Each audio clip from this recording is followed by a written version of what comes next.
Assalamu alaikum. This is Mubaraka. How are you? Who is on? Let me know who's on. And we're going to get started in, let's give everybody maybe 2 minutes.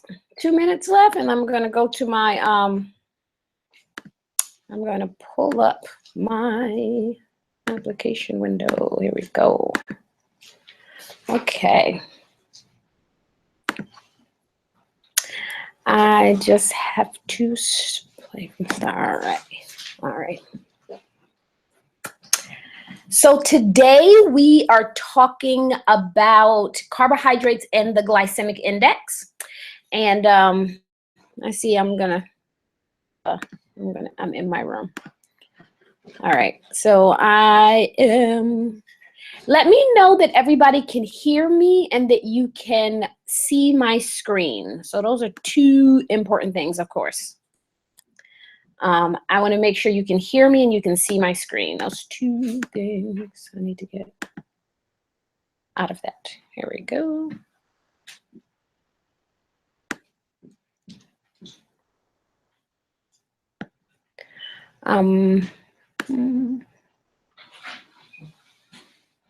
Okay, so I want to make sure you can hear me and you can see my screen. Let me know that you can do those two things. So can you hear me?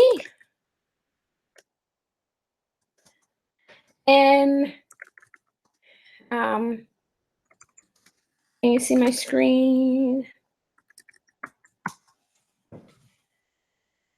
I want to make sure everybody can hear. Awesome. Great. You can hear me and you can see me. That's great. All right. I can hear me and see me. So a little bit of housekeeping. So we have moved the PCOS membership site to its own platform. So when you first joined, you can't see the other programs, but the platform that the PCOS group was on was one that was connected to all of the other programs that I do. But I felt like it would be easier for people to just have the PCOS platform in itself because it's a separate program. So we moved it over. I haven't gotten a chance to make sure that everybody can have access and that everybody is in as members. So I'm going to work on that. I didn't get it. I said I would do it by the webinar, but time just got away from me. So I will work on that as soon as we are off. So the important thing is that when we get off after our talk today, when we talk about carbohydrates and glycemic index, the inside of the membership site, and I'll also send it out. Oh, maybe I'll post it in the Facebook group as a PDF. There is a glycemic index, a little short report and list of glycemic index foods in there. There's also lots of other information, more reading information for you than anything. I want to make sure that what we're doing in coaching is not necessarily something that is just information I can give you and you can read on your own. So I'm discerning between what I really feel like the interaction is important for versus what is just information for you inside of the group. So with that said, today we are talking about carbohydrates and glycemic index. And I do have to say that this is probably one of the more important parts of your eating program, is to understand this, because this is going to help you make the right food choices along the program. What I would suggest as we begin to talk about these things is, let's talk about what we need to, what it is, and then we're going to talk about how to adjust and how we need to minimize and decrease certain things in the diet in order for it to work best for your program. So let us go ahead and get started. So I'm going to actually start from like really simple, and I apologize if you're like, oh, I already know what a carb is. The interesting thing is that a lot of people actually do not know exactly what a carbohydrate is, right? So, so that's really interesting, because when I'm often asked people, they'll say, oh, I'm on a low carb diet and I had, bean soup for dinner. And I'm like, that's not really a low carb diet. So first thing that we want to talk about is what exactly is a carbohydrate, right? So a carbohydrate is one of the three macronutrients. So there's carbohydrates, there is proteins, and then there's fats. But a dietary carbohydrates, in simple term, consists of one or more of three elements. The food has starches, it has sugars, or it has fibers. So if any food has those three things, then within their macronutrient count, they will include carbohydrates. So some of those foods includes, obviously, what people know very much as carbs, the things like breads, potatoes, pasta, rice. But one thing that people are not aware of is that corn is actually inside of that grain category. The amount of carbohydrates in corn is the equivalent to it being what's in 2 slices of bread. So corn is not a vegetable. And that's really important. We're not including it as a vegetable. It actually goes into that grain category. Corn is a grain. But carbohydrates are also included in beans. And this is also one of the things that I tell people to be very, very conscious of, is that if you choose to have meatless meals, particularly if you have to watch your carbohydrate intake or your insulin level, then you have to be aware that beans is something that you have to limit, because even though it is a source of vegetarian protein, it also is a source of a lot of carbohydrates. And carbohydrates is also included in all fruits and vegetables. So whether it's something that's high on the sugar side, say like pineapples and grapes, or if it's low on the carbohydrate side, like broccoli or cucumbers, it still have carbohydrates in it. The only food category that does not have any carbohydrates at all is animal protein. So if you are eating anything else other than animal protein, meaning chicken, beef, fish, lamb, seafood, those things have no carbohydrates in it. But if you're eating anything else, then you are eating carbohydrates, and you have to be conscious of that and know that this is the most important thing that you have to watch. So again, I think this is one of the more important of all of the coaching calls that we're going to do. The carbs inside of your diet is a huge, huge part of how you're going to control your insulin level. Remember, our goal with this program is we have that cycle that's happening inside of the hormones, and we're trying to attack that insulin hormones to break the cycle. And the way we're going to do that is through diet. So before the glycemic index, so we're going to talk about the glycemic index today and how you can use that to make better food choices. Before the glycemic index came about, then carbohydrates was pretty much put into two categories: simple carbs and complex carbs, right? In layman's terms, this is where the good carb, bad carb terminology came from. When people said good carbs, they meant complex carbs, things like broccoli, things that had a lot of fiber in it, like wheat bread or brown rice, right? So those were considered complex carbs. Complex because their structure and they're absorbed slower into your bloodstream. Simple carbs was things like bread, white bread and pasta and candies and all of the processed foods, right? They're absorbed super quickly into your bloodstream. And so they were considered simple carbs, right? It's very simple for them to raise your blood sugar level.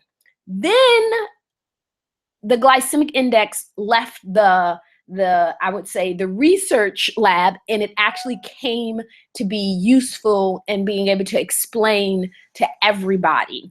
And so that is one. And what the glycemic index did was it showed us that it's not just about simple and complex carbs. It's about how each individual carbohydrate in your body for your insulin level. So one of my favorite videos to show this, and I'm going to show a YouTube video for you because I think that Why Reinvent the Wheel, that it explains it in such a great way. And I'm going to make sure that I can that you are going to be able to see this. So I'm going to get out of this for a minute, and I'm going to go into, here we go. Right? So I want to come here. Oop. So give me 1 second to switch you guys over to my other screen. I guess I have to go entire screen for this one. Okay. So I'm going to share here.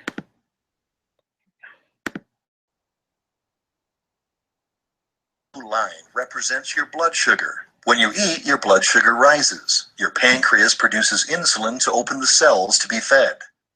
When the cells absorb the food, your blood sugar drops. If the blood sugar drops below midline because you haven't eaten or are exerting yourself, your pancreas produces glucagon, which releases blood sugar from the cells and brings your blood sugar back up. You eat again, and the curve continues. When you eat a balanced diet and eat frequently, your body can stay out of the red zones, danger zones. When you overeat or eat a meal high in refined or simple carbs, your blood sugar spikes rapidly. Let's use the breakfast example of Raisin Bran, orange juice, and a banana. These foods are mostly refined or simple carbs. Your pancreas notices the major spike in blood sugar and produces lots of insulin. The flood of insulin opens the cells and the blood sugar is absorbed rapidly. Sugar level is so high, it came into the danger zone, fat storage zone. This happens because your cells can only store so much glucose for later use. Anything over this threshold gets stored as fat. Because the insulin did such a good job, your blood sugar drops rapidly. When your blood sugar drops, your pancreas would normally call on glucagon to release stored blood sugar in the cells, but because of the huge spike previously, insulin is still out in full force, preventing glucagon from doing its job. So what happens? Your blood sugar crashes into the danger zone at the bottom. We'll call this the cranky nap time, starvation, low metabolism, fat storage, I want sugar zone. If your body can't call upon its stores of sugar or fat, it starves. All your brain knows is, I want sugar. This is about the time when those 3-month-old animal crackers in the break room start looking good. Yes. This is also what happens to us on Thanksgiving. Most people believe the myth that it's the tryptophan in the turkey that makes us drowsy. The amount of tryptophan in turkey is actually comparable to other meats. The average American consumes between 2,000 and 4,000 calories in a single meal on Thanksgiving Day. Your spike in blood sugar. The overproduction of insulin causes the blood sugar to plummet into the nap time zone, and we stay there for a couple of hours. You wake up, food, right? But not turkey and yams. You want bread, pie, and cookies. Your brain says, I need sugar. Now you know why. So what do? You either down 3 handfuls of animal crackers or suppress the craving and hold off until lunch and overeat. Either way, you're in trouble. The same cycle continues. Spike in blood sugar, overproduction of insulin, fat storage, blood sugar drop, and back to the cranky nap time zone. How many days a month would you pay cold hard cash for time off to take a nap about an hour after lunch? Now you know why. Let's look at the rest of the day.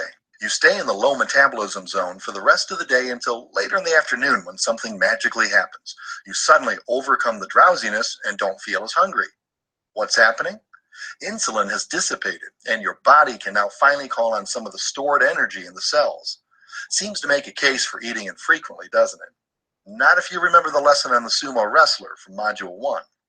Although your body is back to working like it should, your metabolism stays in the danger zone because your body doesn't know when to expect the next meal. Many people wait until 6, 7, or even later for dinner. Dinner is likely the largest meal of the day. The cycle continues. Hopefully, there's enough physical activity to burn the dinner calories before going to bed.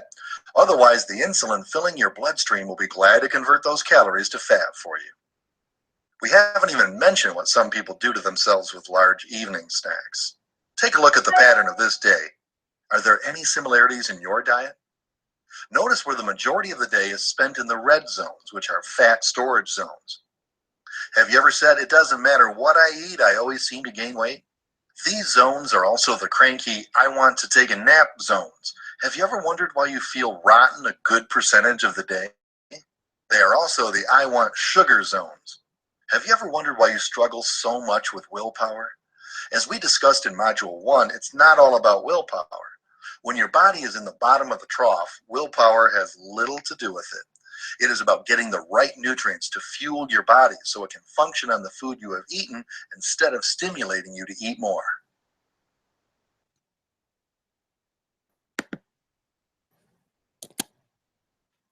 Okay, so I'm gonna switch you back over here to my application window. So, oh, Saba, did you not see the video? Did you not see the video? We were watching a video.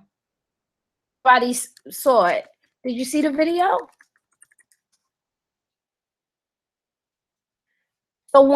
So as the video talked about is the important thing is that we stay out of those red zones of where our body is trying to mitigate the high carb foods that we eat. And one of the ways that we want to do that is we want to prevent all of this excess glucose blood and excess blood sugar inside of our blood. Okay, you said you clicked on a YouTube video and you say, okay, I'll also post it inside of our inside of the group as well. On Facebook, I'll post it in the group as well when I post the handouts. So one of the ways for us to stay out of those red zones is to make sure that we are eating foods that are not going to spike our blood sugar. So that is where the glycemic index comes into play. So it's really important. So this is important. So when we talk about the glycemic index, what the glycemic index is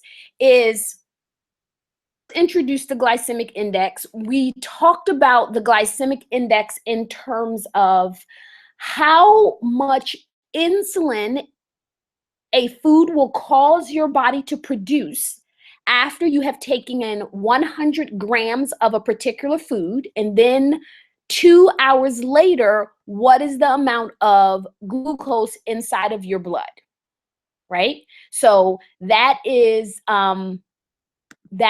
that is what the glycemic index determines. Also, okay, I'm just really quickly, I'm just seeing that Saba says, I can't see the screen presentation now, it's gray. So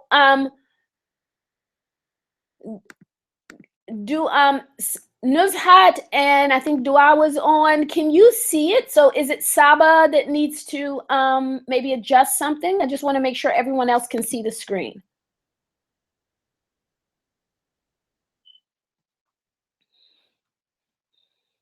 So right now on the screen, you should see a picture of some vegetables, and it says, what's the glycemic index? So we're talking about the glycemic index, so that's important as well. So what the glycemic index is food. So there is multiple levels of the glycemic index, and how they rate them is by number. The lower the glycemic index, okay, so I can see it. So Saba, maybe it's your screen, maybe you need to adjust something. And I'm sorry I keep on breaking the presentation. So I'm gonna continue. So what the glycemic index is how much glucose in your blood is measured after 2 hours of eating a food. The glycemic index range on a scale of 0 to 100. The lower the number, the lower the glycemic index is of that food.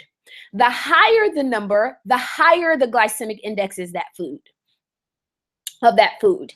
In general, when you look at the glycemic index, you want to stay with foods under 55, right? But we're not going to just talk about the glycemic index. We're also going to, which is an important difference, the glycemic index versus the glycemic load. So first, I want to explain the glycemic index, and it's about your blood sugar level. That is what the glycemic index is. So that's a simple way of explaining it. It's telling you how high your blood sugar is and the insulin that is, or glucose inside of your blood. So that's important for you to know. So when you're talking about the glycemic index, you want to know that you're trying to prevent your blood sugar, your glucose level from raising high. So you want to stay with the foods that are under 55. Now, when you see the handout that I have for you to go with this presentation, and I will upload it inside of the Facebook group as soon as we get off, the 4 categories. Actually, let me try to see if I can pull it up real quick. If I pull it up, here we go. I'm gonna pull it up really quickly to see if, let me make sure that you can see my screen here. Application window. Oh, there it is. Awesome. All right. So what you're going to get is you're going to get a handout. You can kind of read this information at your leisure. It talks about the glycemic index, you know. So it's going to explain to you low glycemic foods are things that are under 55. Medium is 55 to 69. High is 70. My goal is for you to keep your diet inside of that low glycemic area, right? So inside of the handout, what you have is you have 4 categories. So it's a food, and this is very general. I didn't make this up. I copied and pasted from the original released glycemic food index that's released by nutrition researchers. And it shows, so here's the difference between a glycemic index and the glycemic load. This glycemic index is based on you having the same amount of grams of, say, I don't want to use banana cakes, but let's say a bagel and a hamburger bun, right? But a bagel and a hamburger bun, there you eat is very different, right? When you have a hamburger bun, your serving size is about 30 grams versus a bagel, your serving size is about 70 grams, right?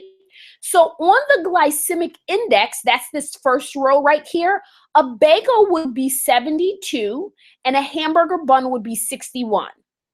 But this is based on the fact that you're eating 100 grams of that food, right? So it's not really accurate. It doesn't give you an accurate prediction of what your blood sugar is going to rise, how your blood sugar is going to rise. Because in order for you to hit a 61, you would have to have half bagel hamburger buns in order for it to raise your glycemic index to 61. In order for you to hit a 72 for a bagel, you couldn't even eat the entire thing, right? Because you're eating about 70 grams here instead of 72. Glycemic the glycemic load. So this last category that you see here is the glycemic load, right? A hamburger bun goes way down. It goes to a 9. And I'm not suggesting that you eat hamburger buns. I'm just saying that is the huge difference between a hamburger bun, A hamburger bun is a 9 on the glycemic load. A bagel is a 25 on the glycemic load, right? That makes a huge difference in your blood sugar and how you feel and how you're going to stay out of that, what the video referred to, the cranky nap time fat storage zone, right? So this is going to, so when you're trying to choose between two things, so here's another example. Should you have that sandwich using a hamburger bun or Kaiser roll? You'll know once you see the chart, and you can also Google. So if you Google glycemic index, do not look at a chart for the glycemic index.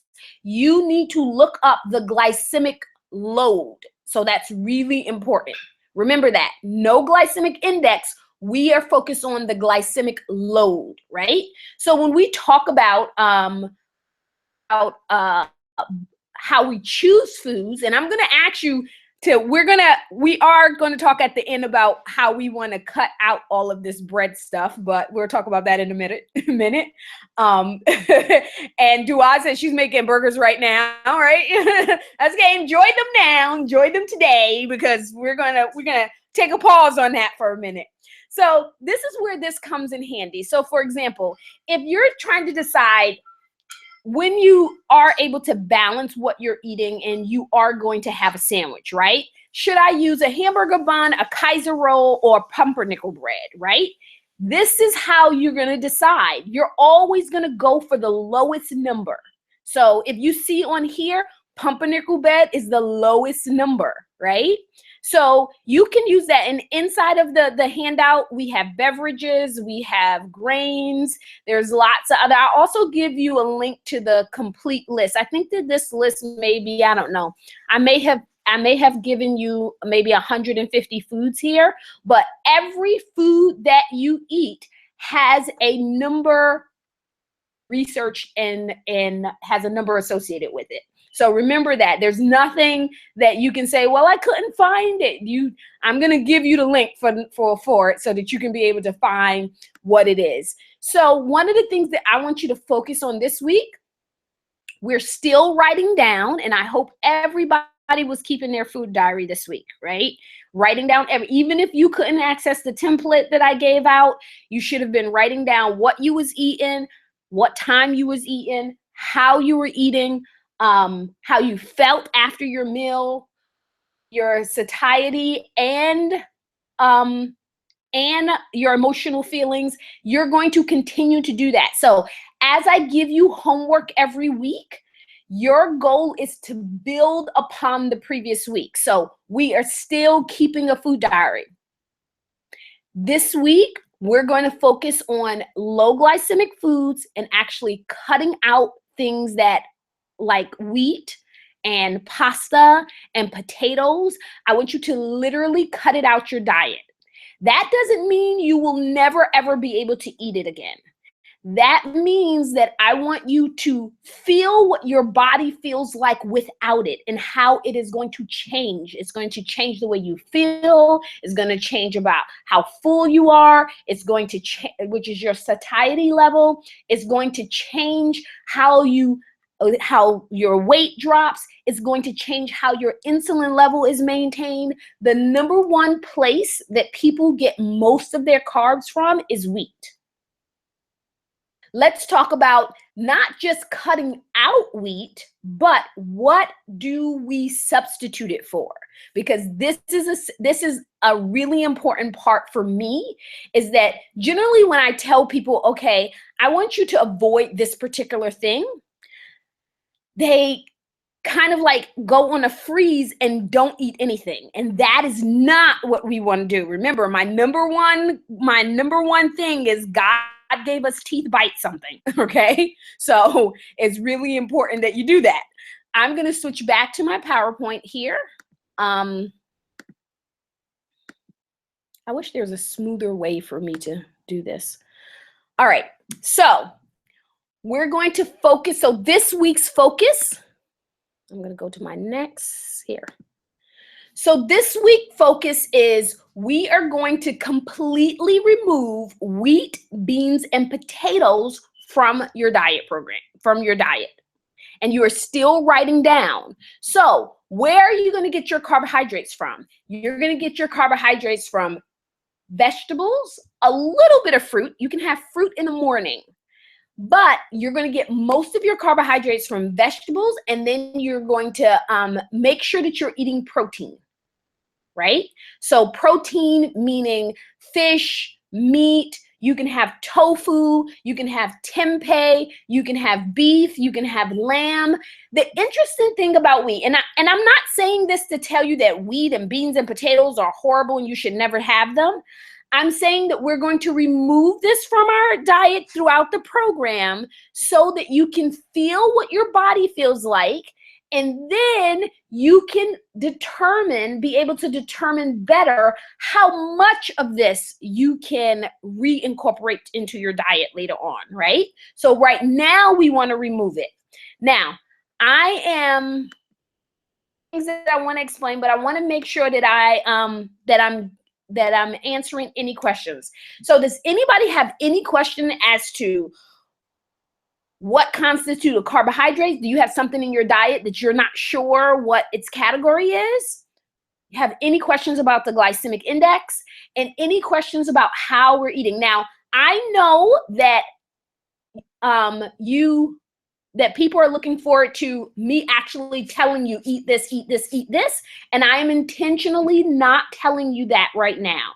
One of the reasons why I'm not giving you a specific diet right now, I'll give you one later on, is because I want you to really incorporate, eat, and figure out how to make your particular diet. We have one person in India, we have people from Arab descent, we have people who are African American, we have lots of different cultures and nationalities all inside of this coaching group. And I'm a real true believer that just because you're trying to eat healthy doesn't mean you can't enjoy the taste of foods that you like, right? Not everybody wants to eat grilled chicken and broccoli every night for dinner, right? It's really important that you figure out how you're going to adjust your own meals. So Dua says that our meals have rice daily. So now for you want to figure out what can you substitute for rice? Can you have it? And I don't say that if you have small kids or you have kids that don't have weight issues or a husband that's like, I'm not doing your diet, that's absolutely fine. This is kind of like one of the things that you really have to focus on yourself. I'm not saying don't give your family rice.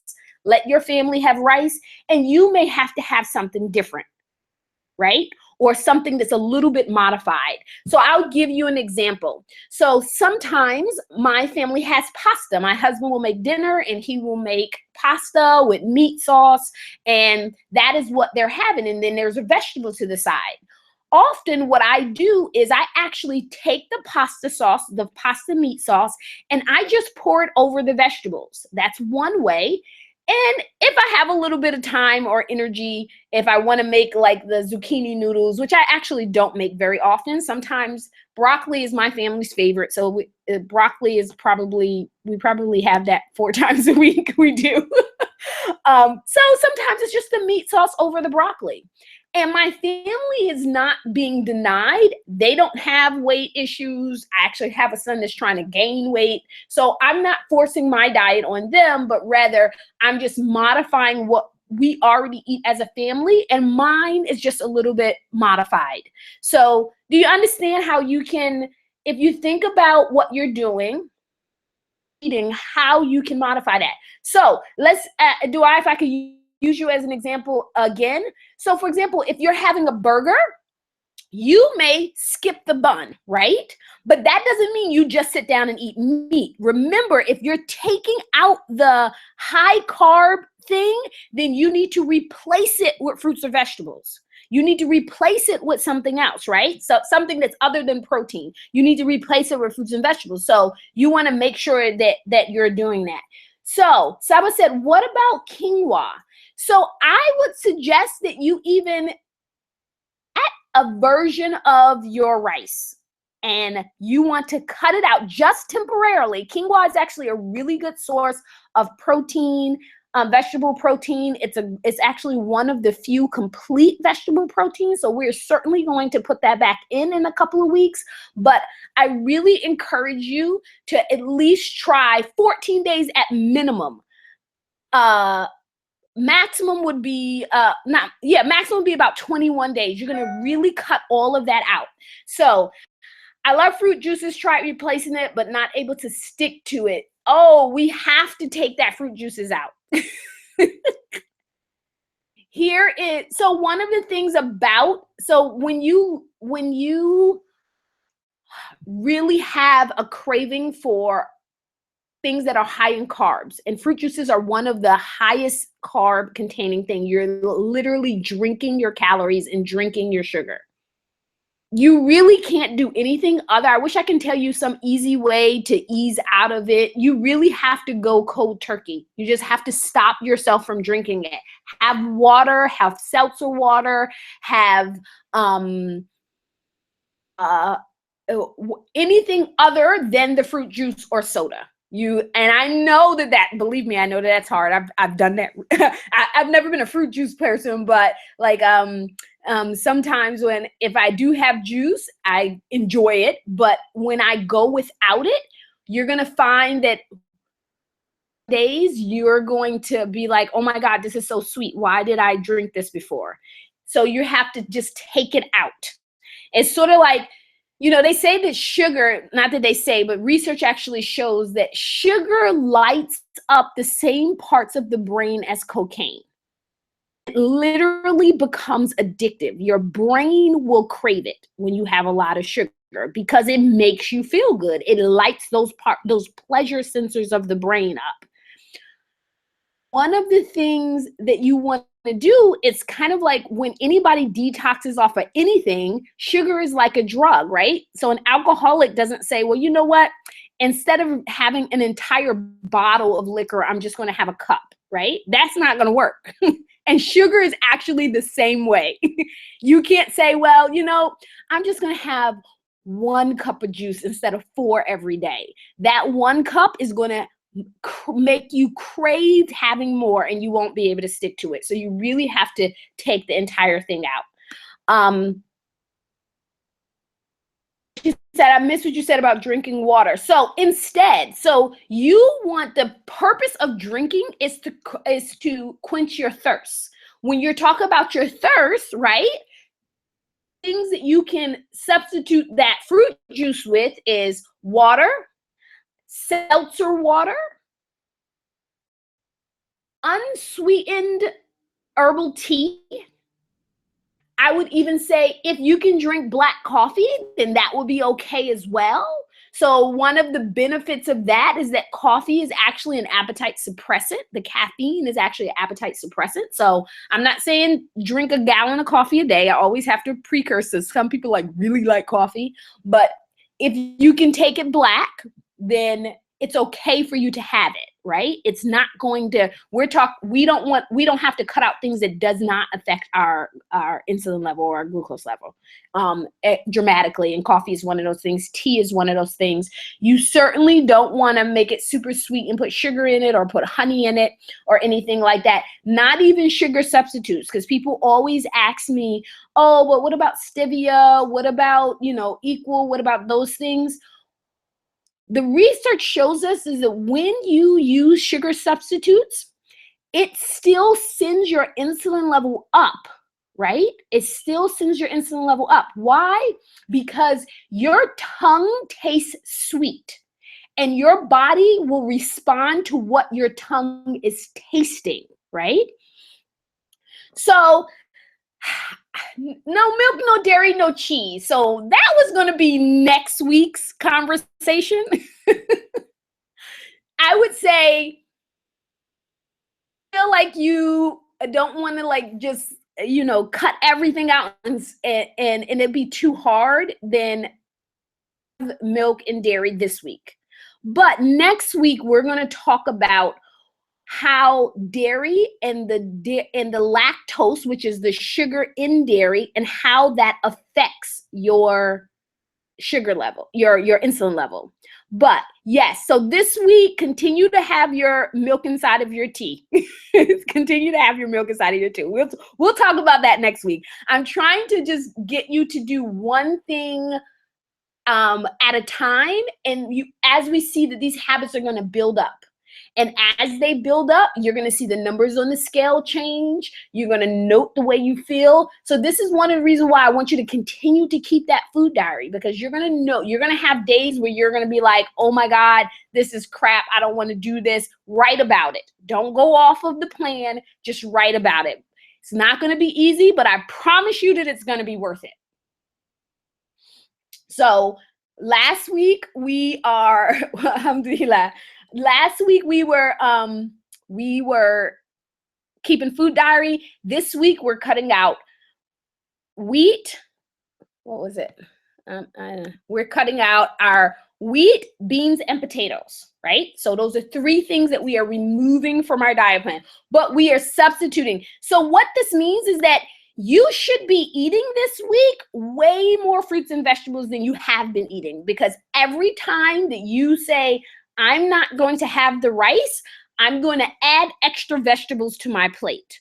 Or I wake up in the morning and I normally have toast maybe with my eggs. So today instead, I think I'm going to have an orange. So that's another thing that I want you to be aware of too, is that having your carbs in the morning, meaning fruits in the morning, not in the evening, makes a huge difference. So one of the things that the video also pointed out, if you notice that it said, when you eat at night, as long as you can burn it off, you don't have to worry about it storing itself as fat.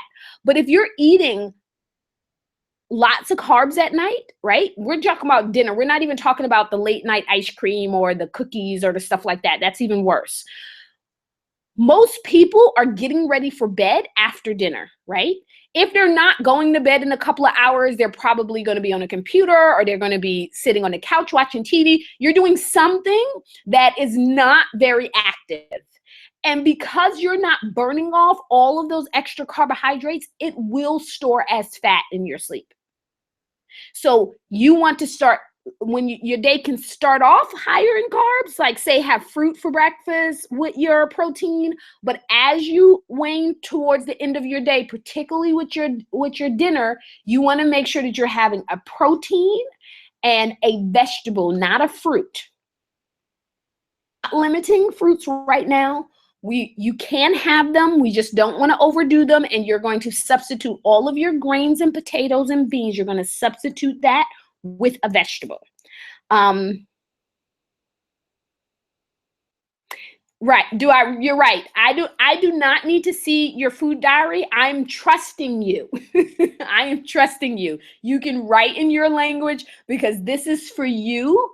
And I may at a certain point ask you if you could tell me some of the things that you noticed about yourself, about the way that you were feeling, about how you've progressed through the diet. I may ask you to write something for me later, but no, I do not need to see your individual days. I want you to make sure that you are continuing to write. So let me mention that one of the things about eating culturally, whether your culture is East Asian or Arab or African American, when I look at meals in most of those cultures, all of the extra things like the potatoes, the rice, the amount of rice, those are recent developments. If you find an old recipe that like your grandmother made, generally they include lots of vegetables. They include all of the good whole foods and the meats. And so I invite you to explore some of the older meals that, whatever your culture is, will still give you the taste that you want and will help you really eat that in a way that is better for your body. Add the extra vegetables, you know, you may vary as to how much you're going to add or how you tweak the recipe a little bit, but certainly explore, like, look at your recipes and see, like, can I, you know, substitute this for a vegetable? Or, you know, is there something that I can change about this? Maybe using less oil or whatever it is, to see how you can tweak it along the way as we talk about these things that, we're changing. Let me know if anybody have any additional question. Who said they were going? Oh, Saba said you're getting ready to go on vacation. So this should be interesting. But you know what? When you go on vacation and you are eating out, you're going to surprise yourself how you're able to think about what you're eating and still fit in. So for example, if you go to a restaurant, generally, if you tell them, you know, the meal that comes with rice, if you say, you know what, can you substitute the rice for a salad, or can you substitute the rice for an additional vegetable? Most restaurants will do that. They will actually, you know, switch it out for you. I do that very often when I go out, right? So I'll go out to dinner with my family and I skip the bread to start off with, right? So while your family is eating the bread, you might want to start off by eating your salad. And then later on, when I actually order my meal, I may substitute, say, okay, I'm going to, instead of having the rice, broccoli, and salmon, I ask them, can I have an extra serving of broccoli, right? So it's going to take, it is going to take a little creative thinking on your part, but you can certainly do it.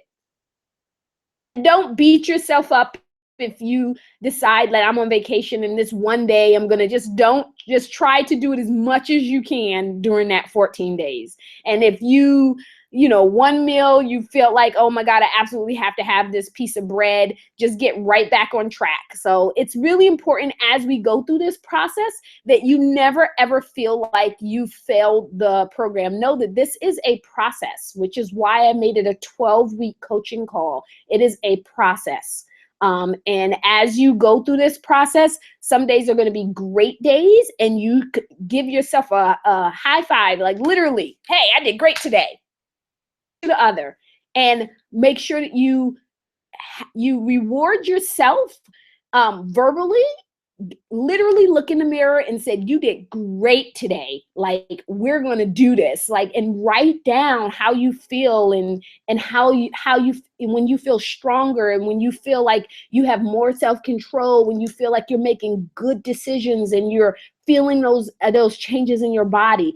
Just continue to motivate yourself along the way, and encourage each other. Certainly post inside of the Facebook group. I do want to see people posting more. Like, as you do this and you found a good substitute for a carb in your meal, take a picture of it and let us see it. What's some of the substitute? If you found a really great recipe, I'm sure everybody would love to see how you prepared it or how you changed something up. So make sure you post in the group. That would be great. Let me know if you guys have any more questions. And as soon as we get off, I'm going to start, so when we get off, my homework is to post the YouTube video inside of the group, to post the glycemic index file inside of the group. So those are my two. So I'm going to do that as soon as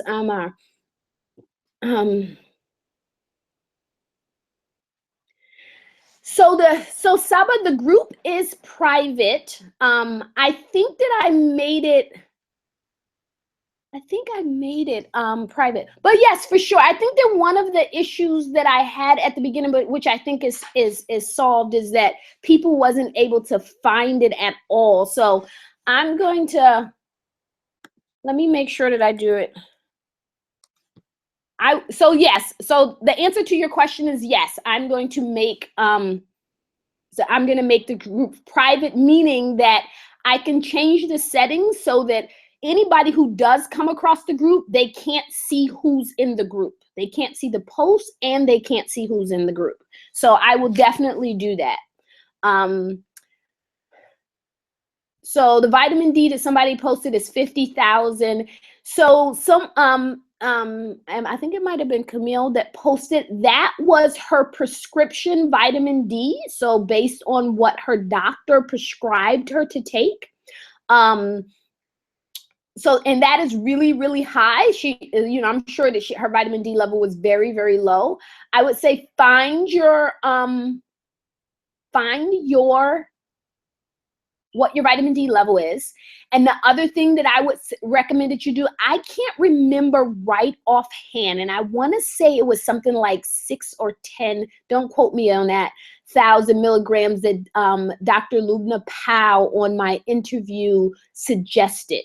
So that is also uploaded into the membership site, but I can certainly put it in the Facebook group until I figure out why everybody isn't getting access. So she actually gives a recommendation during that interview. The interview is only about 40 minutes long. It is a audio interview, so you can kind of like listen to it as you cook or wash dishes or something. You don't have to look at the screen. It was an interview I did on my radio show. So I would suggest that you listen to that, and she gives some recommendations with inside of interview. But and also to certainly get your vitamin D level tested.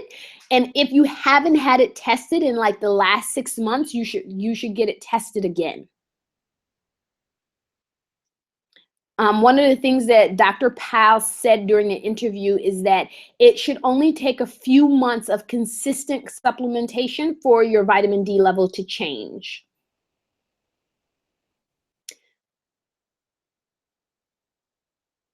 Yes.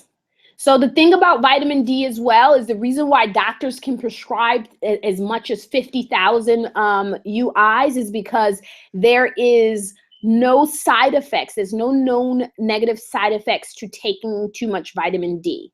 And you only need to take it 1 time a day. And again, you want to take it with your largest meal because vitamin D is a fat-soluble vitamin, which means it needs fat surrounded by it in order to be absorbed into the body. So you want to take it with a meal that has some fat. So that means that you do not want to take your vitamin D on an empty stomach. Don't, sometimes you get up in the morning and you take, so for example, some things are better taken on an empty stomach. So if you take probiotics, right, that's taken on an empty stomach.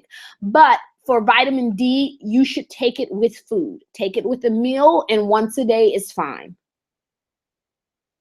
Is the recommended amount. You don't have to take it multiple times a day.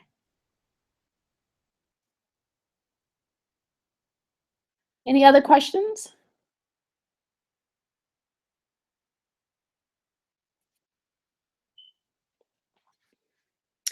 Okay, so if you have no other questions, I'm going to go ahead and log off and get to the stuff that I need to give you for your inside of the Facebook group, for your week's assignment. And I will talk to you next week, same bat time, same bat channel. And again, I will try to upload this within within 24 hours so that if you missed any part, you can certainly log in and you can get it. All right? All right, so you guys have an awesome rest of your week. Remember, if you look up, so the important things, if you look up the glycemic index whole list, you want to look for glycemic load, not glycemic index. And we are replacing wheat, beans, and potatoes with vegetables and fruits. We are not just eliminating something, but we're replacing it with something else, okay?